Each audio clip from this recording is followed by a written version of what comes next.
Welcome to our very first ever video for our flipped classroom. This is Miss Hogg, and I'm going to guide you through our very first notes that we're going to be taking at home, which are over slope. You'll notice here at the top it has the date. That's always going to be the date of the evening that you should be taking your notes, which it will apply for the next classroom, so next class day. So this will apply for Tuesday, January 12th, okay? All right, so let's get started. Slope notes. Well, first of all, we have to know what a slope is. The steepness of a line is called the slope. Okay? So the steepness of a line is called the slope. So out on the side here, I'm going to draw 3 different lines.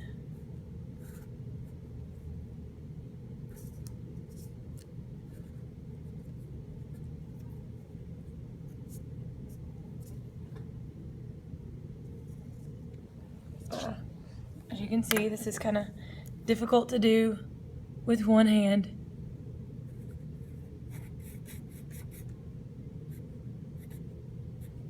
Okay, so I want you to circle the line with the biggest slope. Draw these lines and then circle the line with the biggest slope.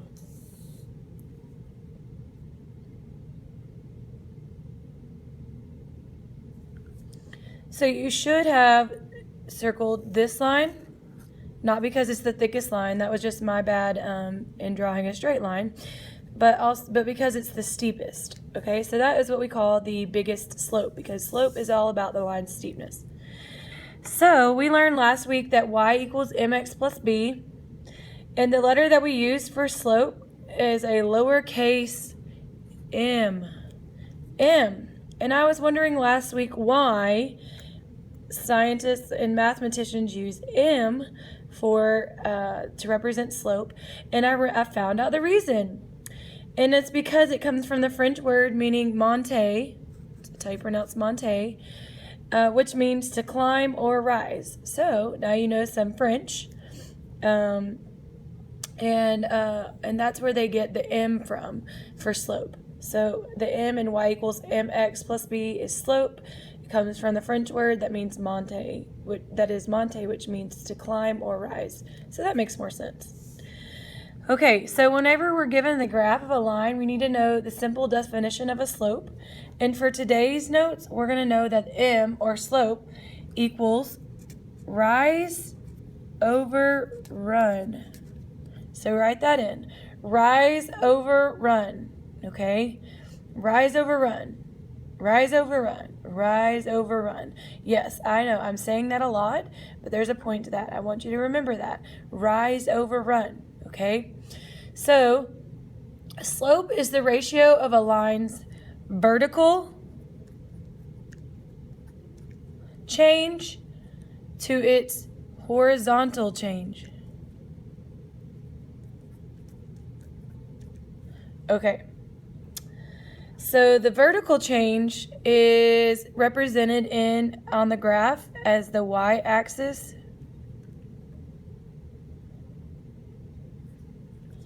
and the horizontal change is the x-axis. Makes sense in a graph, like for instance here, the y-axis is vertical, and the horizontal axis is the x-axis because it is horizontal. Okay, it's flat. Okay, how to find the slope of a line when, there's a typo here, sorry, given the line of a graph, the graph of a line, I'm sorry. How to find the slope of a line when given a graph of a line, okay? So what we have to do is we have to think about this formula, which is rise over run. So the first thing you do using rise over run is you start at the point farthest to the left. So fill that in. Left. So on our graph over here, our example, we're going to put 2 points down. We're going to put a point here and a point It's pretty close. We're going to say it goes through -2, okay? Right there.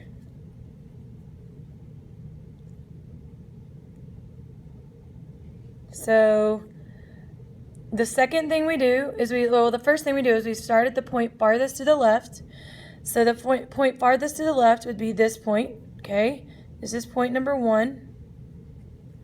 And then this would be point number 2, okay? Because this one's farthest to the left. We find the rise, okay? So the rise means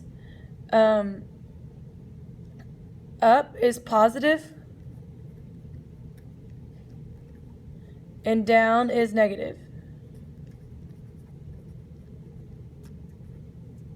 So we have to look and see between these 2 points, how far or what was the rise? How much did the points rise? Okay, so from here, okay, I kind of draw a little line up, connecting them.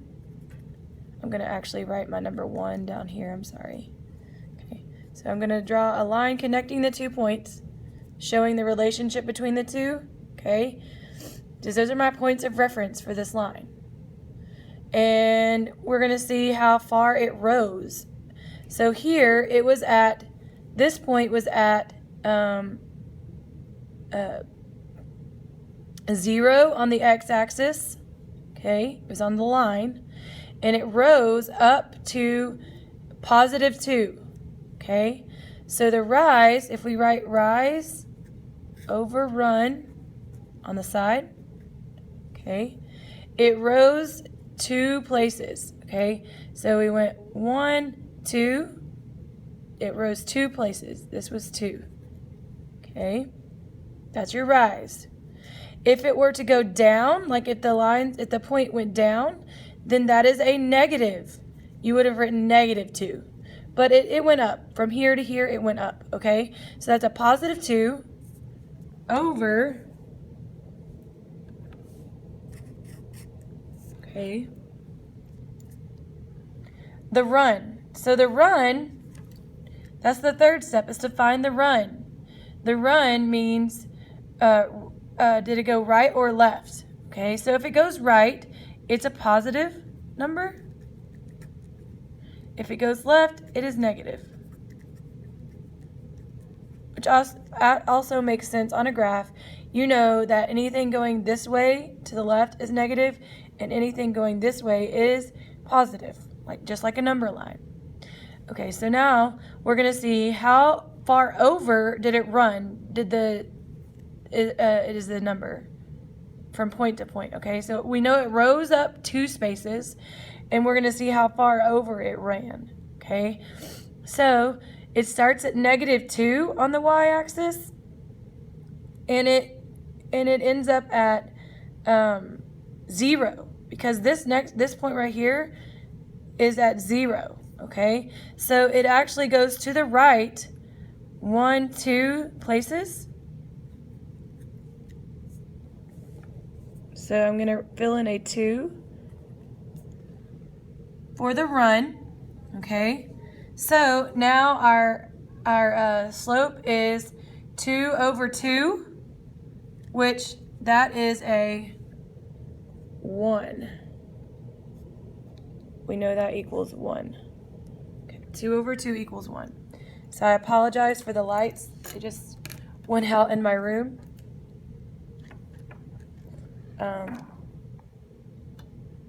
But we can still see. It's fine. Let me see if I can get them back on.